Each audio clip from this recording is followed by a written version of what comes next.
श्री साईं सत्यचरित्र अध्याय 3। भिन्न भिन्न कार्यों की भक्तों को प्रेरणा। आइए जानते हैं भगवान क्या कहते हैं। भगवान अपने किसी भक्त को मंदिर, मठ, किसी को नदी के तीर पर घाट बनवाने, किसी को तीर्थ पर्यटन करने और किसी को भगवत कीर्तन करने एवं भिन्न भिन्न कार्य करने की प्रेरणा देते हैं। परंतु उन्होंने मुझे साईं सच्चरित्र लेखन की प्रेरणा की।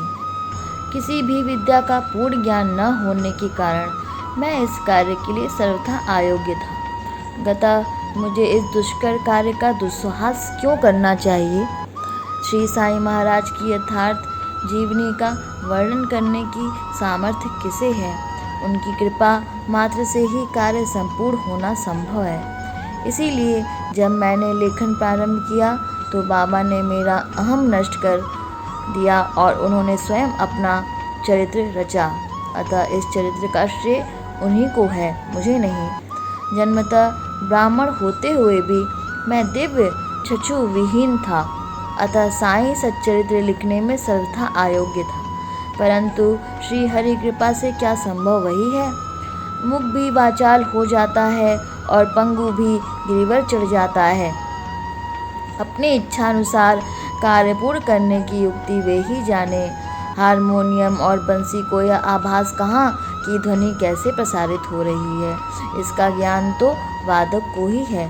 चंद्रकांत मणि की उत्पत्ति और ज्वार भाटे का रहम मणि अथवा उदति नहीं, वरन शशिकलाओं के घटने बढ़ने में ही निहित है। ओम साई राम।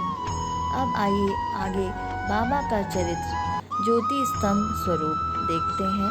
समुद्र में अनेक स्थानों पर ज्योति स्तंभ इसलिए बनाए जाते हैं कि जिससे नाविक चट्टानों और दुर्घटनाओं से बच जाए और जहाज को कोई हानि ना पहुँचे।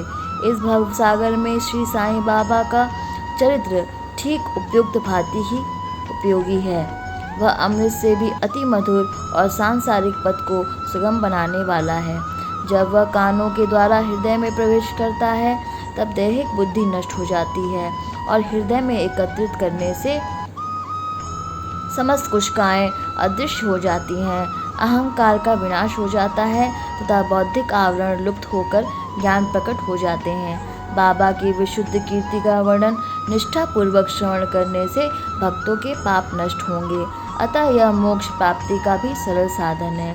सतयुग में शम तथा दम, त्रेता में त्याग, द्वापर में पूजन और कलयुग में भगवत कीर्तन ही मोक्ष का साधन है।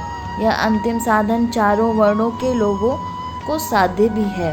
अन्य साधन योग, त्याग, ध्यान, धारणा आदि आचरण करने में कठिन है। परंतु चरित्र तथा हरि कीर्तन का श्रवण और कीर्तन से इंद्रियों की स्वाभाविक विषयासक्ति नष्ट हो जाती है और भक्त वासना रहित होकर आत्म साक्षात्कार की ओर अग्रसर हो जाते हैं।